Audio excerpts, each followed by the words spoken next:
5 నెలల గర్భిణి వనజాక్షి తనకు న్యాయం చేయాలంటూ అత్తింటి ముందు తన నిరసన కొనసాగిస్తోంది.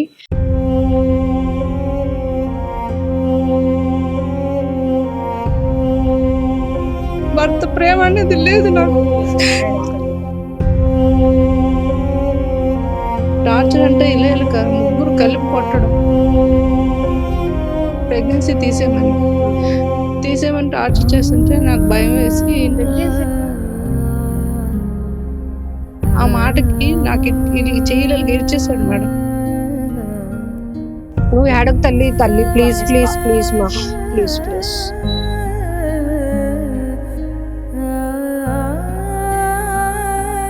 ఒక రకంగా చెప్పాలంటే కడుపులో ఒక బిడ్డ, ఉదయం నుంచి తను నాకు న్యాయం జరిగితే గానీ ఇక్కడి నుంచి నేను వెళ్ళను అంటూ తను తన తల్లితో పాటు ఇక్కడికి రావడం జరిగింది. మనకు తెలుసు ప్రెగ్నెంట్ అంటే మనం ఎంత కేర్గా చూసుకోవాల్సిన పరిస్థితి, కానీ ఈ బాధ కన్నా నాకు జరిగిన అన్యాయమే ఎక్కువగా నన్ను బాధ పెడుతోంది అంటుంది. ఆమెకు వచ్చిన కష్టం ఏంటో ఒకసారి మాట్లాడతాం. ఏంటి తల్లి, నువ్వు ఇప్పుడు రెస్ట్ తీసుకోవాలి, మంచిగా ఇంట్లో ఉండాలి, కానీ ఏంటి ఉదయం నుంచి? నాకు బాబు కావాలి మేడం. నా బాబు 7 years నుంచి నా దగ్గరే ఉండేవాడు. ఎప్పుడు నన్ను విడిచిపెట్టి ఉండేవాడు కాదు. ఎప్పుడు మొదటి నుంచి గొడవలు అవుతున్నాయి మేడం. అయినా సరే వాటి అన్నింటిని తట్టుకొని వార్చుకొని ఉన్నాను, అడ్జస్ట్ అయ్యి.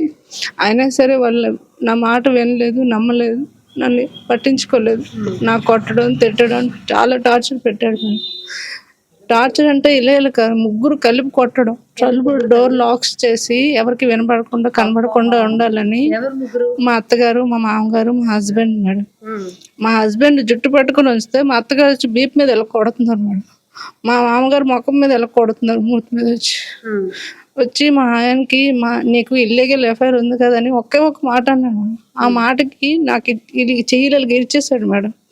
ఇరిచేసి నాకు ఎంత టార్చర్ పెట్టాడంటే 1 week మేడం ప్రెగ్నెన్సీ తీసేమని టార్చర్ చేస్తుంటే నాకు భయం వేసి, అతనికి ఇష్టం లేదంట మేడం.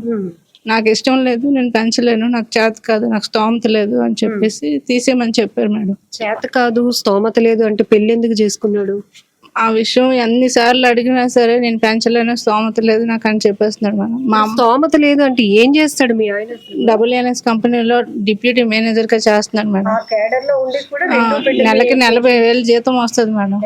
నెలకి 80,000 జీతం వస్తుంది. కానీ నాకు ఎప్పుడు చెప్పలేదు మేడం. నేను ఫోన్ లో చూసాను అంతే. నాకు ఎప్పుడు జీతం ఎంత అంటే నీకెందుకు అని అనేవారు మేడం. ఏ రోజు ₹1 ఇవ్వలేదు, నా కింద ₹1 కూడా ఖర్చు పెట్టలేదు మేడం. నేను ఫస్ట్ ప్రెగ్నెన్సీ అప్పుడు కూడా మా అమ్మ వాళ్ళే ఖర్చు పెట్టారు. ఇతను ₹1 కూడా ఖర్చు పెట్టలేదు. పెళ్లి ఎప్పుడైంది? 2018 అయింది మేడం. అప్పటి నుంచి ఫస్ట్ నైట్ కోసం అని ఆ రోజు నాకు 1.5 year టైం అడిగారు మేడం. అదేంటంటే నాకు భయం వేసింది, మ్యారేజ్ అప్పుడే కదా అయింది, ఇంకా ఏం మాట్లాడుతాం అనేసి సరే అనేసి ఓకే అనేసి బెడ్రూమ్లో చెప్పాను మేడం. నెక్స్ట్ 1 month అయ్యాక మ్యారేజ్కి వెళ్ళాం మేడం. మా మామగారు వాళ్ళ తమ్ముడు కూతురికి మ్యారేజ్ అయింది పాలకొండలో. వాళ్ళు మ్యారేజ్కి వెళ్ళేటప్పుడు మా అమ్మ నాన్న వాళ్ళతో చెప్పాను, ఇలాగ ఫస్ట్ నైట్ కోసం 1.5 year టైం అడుగుతున్నారు, నాకేం అర్థం కాలేదు అనేసి చెప్పాను, నార్మల్గా చెప్పాను. అయితే మా తాతయ్య గారు, మా నాన్నగారు వీళ్ళందరినీ కూర్చోబెట్టి అడిగితే వాళ్ళు ఏం చెప్పారు, నీకు ఎవరికి చెప్పొద్దని చెప్పాను కదా, ఎందుకు చెప్పావు, నలుగురికి తెలియాలని చెప్పావా నువ్వు అనేసి, మన ఇద్దరి మధ్య ఉండాలని చెప్పాను కదా, ఎందుకు చెప్పావు అనేసి ఆ రోజు తిట్టారు మేడం. అక్కడ నుండి వచ్చేసాక అతనికి పెళ్లి ఇష్టం లేదా లేకపోతే? నాకైతే ముందు నుంచే నాతో 6 months ముందే ఫిక్స్ అయింది. 6 months ముందే ఫిక్స్ అయింది మేడం. అప్పుడు కనీసం ఫోన్ మాట్లాడడం కానీ, నాతో మామూలు బయటకు రావడం, నన్ను బయటకు తీసుకెళ్ళడం ఏమీ లేదు మేడం. నేను కాలేజ్ అయిపోయాక హాస్టల్లో ఉండేదాన్ని, జాబ్ సెర్చింగ్ కోసమని వచ్చేసాను ఇక్కడికి. బీటెక్ చేశాను మేడం. MCA చేశారు. అయితే మ్యారేజ్కి ముందు కూడా అలాగే ఉండేవారు మేడం. ఏమనంటే నేను ఇంతే అనేవారు. నేను ఇంతే ఏంటి, మీ ఆఫీస్లో అమ్మాయిలు ఉంటారు, బయట అమ్మాయిలు ఉంటారు, ఇంతవరకు చదువుకున్నారు కదా, అమ్మాయిలే పరిచయం లేనట్టుగా నాతో ఇలా ఉంటున్నారు ఏంటి, ఇంతే అంటున్నారు ఏంటి అనేసి నేను ఒకసారి అడిగాను. అయితే నేను ఎవరితోనే నేను ఇలాగే ఉంటాను, బయట అయినా ఇంట్లో అయినా సరే అనేసి అబద్ధం చెప్పారు మేడం. కానీ ఫోన్లో మాట్లాడేటప్పుడు అయినా సరే, బయట ఎవరితో మాట్లాడినప్పుడు నాతో వచ్చినప్పుడైనా సరే వాళ్ళతో హ్యాపీగా ఫీల్ ఫ్రీగా మాట్లాడుతుండేవారు. నాతో మాత్రం ఇంట్లో కూడా అసలు ఫ్రీగా మాట్లాడేవారు కాదు మేడం. ఇప్పుడు మీ పెద్ద బాబుకి 7 years అవును మేడం. ఇప్పుడు బాబు లేడా మీ దగ్గర? లేరు మేడం. అయితే ఇప్పుడు 5 months ప్రెగ్నెన్సీ అంటే ఫస్ట్ మంత్ అప్పుడు డేట్ ఎందుకు రాలేదని అడిగారు మేడం. అడుగుతుంటే నేను నార్మల్గా రాలేదు, నాకు తెలియదు, ఫస్ట్ టైం కదా, ఏమో ఇన్ని సంవత్సరాలు బాగానే వచ్చింది కదా, ఇప్పుడు ఎందుకు రాలేదు నాకు తెలియదు అన్నాను మేడం. తెలీదు అంటున్నావు ఏంటి, నీది నీకు తెలియదా అనేసి ఆ రోజు గొడవ స్టార్ట్ చేశాను మేడం. స్టార్ట్ చేస్తే ఇంకేమో ప్రెగ్నెన్సీ వచ్చిందేమో అనేసి మేము అందరం అనుకున్నాం, అతను అలాగే అనుకున్నారు. అనుకున్న తర్వాత మరి నాకు కడుపు నొప్పి వస్తుంది మేడం, వస్తుంటే తట్టుకోలేకపోతుంది. దాన్ని హాస్పిటల్ తీసుకెళ్ళమంటే ఎందుకు తీసుకెళ్ళాలి, నేను ఎందుకు తీసుకెళ్ళాలి అనేసి ఇంకా ఆ రోజు కూడా పట్టించుకోలేదు మేడం. పట్టించుకోక తర్వాత చాలా గట్టి కొట్టేశారు madam. Pregnant madam. Doors lock చేసి మరి కూడా కొట్టేశారు. కొట్టేస్తే ఎక్కడ నాకు నా బిడ్డకి ఏదైనా చేస్తారేమో అని భయంతో ఇంట్లోంచి బయటకు వచ్చేసాను మేడం. కొడుతుంటే బయటకు వచ్చేస్తే ఆ రోజు అతను ఫోన్ పట్టుకొని వచ్చేసాను నేను. అతనికి ఒక ఇల్లీగల్ అఫైర్ ఉంది మేడం. అతను ఫోన్ తెలిసిపోయింది అని అవును మేడం. అంటే 2 years బ్యాక్ నుండి ఇవన్నీ జరుగుతున్నాయి. నన్ను పట్టించుకోవడం లేదు అసలు. ఇప్పుడు ఇన్ని ఇయర్స్లో నాకు ఒక్క రూపాయి కూడా అతని జీతంలో పెట్టలేదు మేడం. అడుగుతుంటే నా దగ్గర ఏమీ లేదు, నాకు స్థాము తింటే ఇచ్చాం మేడం, అన్ని ఇచ్చాం. కట్న కానుకలేటి మొత్తం అన్ని ఇచ్చాం. 10 లక్షలు 10 లక్షలు క్యాష్, 20 తులాల బంగారం కొన్నాను. 20 తులాల బంగారం. ఇక్కడ దూరం రాలేమని అక్కడ భోజనం చదువుకున్న అమ్మాయి. అవునమ్మా, బాధపడ్డాం ఈ పిల్ల కొరండి. వాళ్ళ చెల్లి కోసమని అప్పుడు ఫస్ట్ లోనే నన్ను కొట్టడం. అమ్మాయి ఫస్ట్ లేచిపోయింది మేడం ఎవరో అబ్బాయితో. వాళ్ళ చెల్లి లేచిపోయిందని నేను ఎవరికైనా చెప్పేస్తానేమోనని ముందే నాకు కొట్టడం స్టార్ట్ చేశారు మేడం. అంటే ఆ గొడవలే కొంచెం స్టార్ట్ చేసి నెమ్మదిగా మాట్లాడినట్టు స్టార్ట్ చేసి ఆ తర్వాత ముగ్గురు ఇంకా టార్చర్ పెట్టడం స్టార్ట్ చేశారు. ఆ టార్చర్ పెట్టడం వెనుక నేను చేతులు గ్యాస్ మీద పెట్టి కాల్చలేక చేశారు మేడం నాకు. ఇది ఏదో సినిమాలోని సీరియల్స్ లో టార్చర్ లాగా జరిగింది మేడం. రియల్ గా కడుపుతో ఉన్నాను, అబద్ధం చెప్పడానికి ఏమీ లేదు. నా బిడ్డ మీద ప్రమాణం చేసి చెప్తున్నాను. లేదు మేడం. అంటే అతను ఎలా క్రియేట్ చేస్తున్నారు అంటే నాదే తప్పు, అన్ని నేనే చేశాను అన్నట్టుగా క్రియేట్ చేస్తున్నారు అందరి దగ్గరను. ఇంట్లో ఎన్ని చేసేస్తున్నారు, ఎవరికో చూడకుండా చేయకుండా. నాకు కనీసం ఫోన్ కూడా లేదు మేడం, ఫోన్ ఇవ్వలేదు. నేను ఎవరితోనే మాట్లాడుతాను, నేను చెప్పేస్తాను అనేసి. ఇప్పుడు రెండో బిడ్డ వద్దు, ప్రెగ్నెన్సీ వద్దు, నేను పోషించలేను అంటున్నాడు. అంత చదివాడు, ఒక మంచి కంపెనీలో, కార్పొరేట్ కంపెనీలో జాబ్ చేస్తున్నాడు. ఇప్పుడు ఏంటి అతను ఏం చేయాలనుకుంటున్నాడు మిమ్మల్ని? అదే తెలియట్లేదు మేడం. ఆ విషయం తెలియక అసలు ఫోన్ మాట్లాడట్లేదు.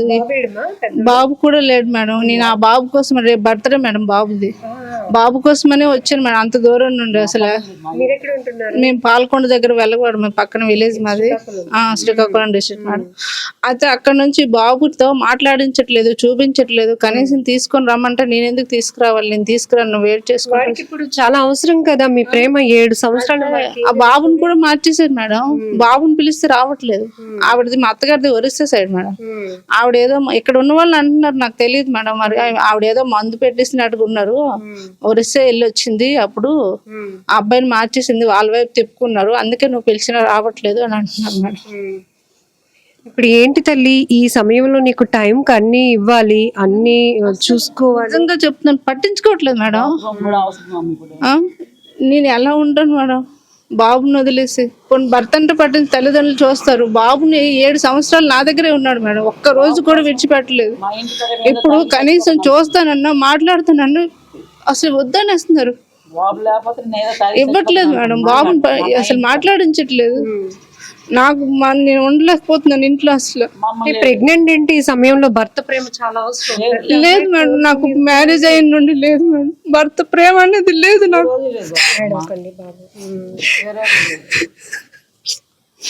దారుణంగా ఉన్నారు. ఇప్పుడు ఉన్నారా ఇంట్లో మళ్ళీ? ఏం అసలు ఇక్కడ అడుగు తల్లి, అడుగు. నాకు భర్త ప్రేమ లేదు మేడం, నాకు దొరకలేదు మేడం అసలు. ఇన్ని సంవత్సరాలు ఒక్కసారి కూడా ప్రేమగా దగ్గర తీసుకున్నాడు, ఒక్కరోజు కూడా కనీసం టచ్ కూడా చేయట్లేదు. ఇప్పుడు సంవత్సరం ఎందుకు ఇంత చదువుకుంది తనంతలు తను కూడా బ్రతకగలదు, అది అతనికి కూడా తెలుసు. ఎందుకంటే చదువుకోలేని వాళ్ళు ఇట్లా ఏదో విచక్షణ కోల్పోయి ప్రవర్తించారంటే ఒకటి. కంప్లైంట్ ఎప్పుడైనా పోలీసులకి ఇచ్చాను మేడం, చాలా సార్లు పెద్ద మనుషుల దగ్గర మాట్లాడి పాల్గొన్న కంప్లైంట్ ఇచ్చాను, ఇక్కడ కంప్లైంట్ ఇచ్చాను. నేను పోలీసులు అలవాటు అయిపోయింది, నాకు అసలు ఏం భయం లేదు, నువ్వు ఎక్కడ చెప్పుకో అంటున్నాడు.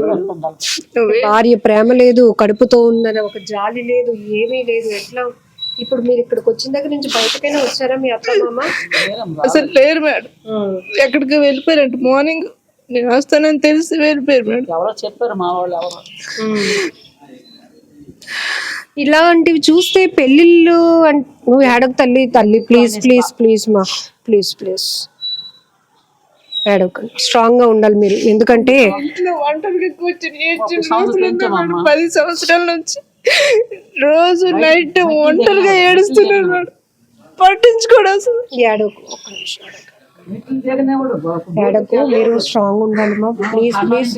హెల్త్ చాలా ఇంపార్టెంట్. కాకపోతే మరి మీ మధ్య ఏం జరిగిందో మాకు తెలియదు కాబట్టి మీరు చెప్పుకోవాలన్నారు కాబట్టి మేము వచ్చాం తప్ప ఏడవకండి. లేదు మేడం, నిజంగా నేను చెప్తున్నాను. ఇంట్లో కూర్చొని భర్త ఉన్నా సరే ఒంటరిగా కూర్చొని ఏడ్చాడు మేడం. రోజు నైట్ ఏడ్చేదాన్ని. ఇట్లా అయితే పెళ్లిళ్ళు చేసుకోవడానికి కూడా భయపడ్డే పరిస్థితి. డ్యూటీ నుండి వచ్చిన తర్వాత కూడా పట్టించుకునేవాడు. తిరిగి నేను నీళ్ళు ఇవ్వలేదు, టవల్ ఇవ్వలేదు అని, నేను ఇవ్వలేదని తిరిగి రివర్స్ లో నాకు ఎన్ని చూసినా ఎన్ని చేసినా ఇంట్లో పని అంతా చేస్తే తిండి పెట్టారు మేడం. ఇన్ని సంవత్సరాల్లో అంతకు మించి ఏమీ చేయలేదు నా కోసం. అది జనరల్ గా అయితే మనం చదువుకునేది మంచి జాబ్ చేయాలని, కానీ ఈ లోపే ఒక మంచి సంబంధం వస్తే అక్కడికి వెళ్తే పెళ్లి ఇంకా బాగుంటదని అనుకుంటారు. అంతే కదా, అంతేకాని చదువుకొని బతకలేక కాదు, లేకపోతే ఇంకొకటి కాదు కదా. కానీ మ్యారేజ్ అయినా సరే నాకు భర్త ప్రేమ దొరకలేదు. మ్యారేజ్ అయిన నుండి లేదు. ఈ 10 సంవత్సరాలు ఒక్కసారి కూడా వచ్చినా సరే ఇంట్లో సెల్ చూసుకోవడం, టీవీ చూసుకోవడం, పక్కన పడుకున్నా సరే పట్టించుకునేవాడు కాదు. సెల్ చూసుకుని ఉండేవాడు ఇలాగ. ఏమేనంటే ఉన్నారంటే బొమ్మలా అంతే. ఏమనంటే ఏమండి ఎప్పుడు సెల్ చూసుకుని ఉంటారంటే ఏం చేయాలని అంటాడు మేడం. ఏదైనా మాట్లాడంటే నీతో ఏం మాట్లాడాలంటాడు మేడం. అంటే అలా అంటూ మరి నేనేం సమాధానం చెప్పగలను మేడం. ఒక భర్త భార్యతో ఏం మాట్లాడాలి, ఎలా మాట్లాడాలి ఏమి తెలియదు. ఇది చాలా అసలు ప్రెగ్నెన్సీ తీసేయమండం అనేది చాలా నేరం. అసలు పోలీసులు యాక్షన్ తీసుకోలేదు మేడం. ఆ రోజు నేను చెప్పాను, నేను ఫోన్ తీసుకొని లేదు నాకు బిడ్డ కావాలని చెప్పాను. బిడ్డ కావాలన్ని రోజు నుంచి నాకు ఎక్కువ టార్చర్ పెట్టాడు మేడం. ఆ రోజు రూమ్ లో బంధం చేసి కొట్టడం చేయడం చేశారు మేడం. అమ్మ వాళ్ళ ఇంటికి వెళ్ళిపోయారు. ఆ రోజు పెద్దోని తీసుకెళ్ళలేదు మా మీరు? తీసుకెళ్ళలేదు. ఆ అబ్బాయి కూడా రావట్లేదు మేడం. అసలు 7 సంవత్సరాలు మేడం, ఒక్క రోజు కూడా విడిచిపెట్టడం లేదు. ఒక్క రోజులో ఎలా మారిపోతాడు మేడం బాబు. చిన్నపిల్లలు పసి హృదయాలమ్మా, వాళ్ళ మీద ఇట్లాంటి రుద్దకూడదు.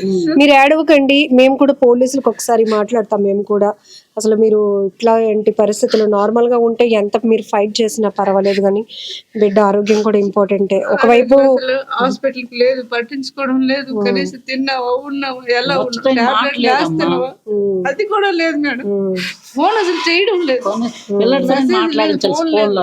బాధ్యత అయిందే కదా, అసలు లేదు మేడం.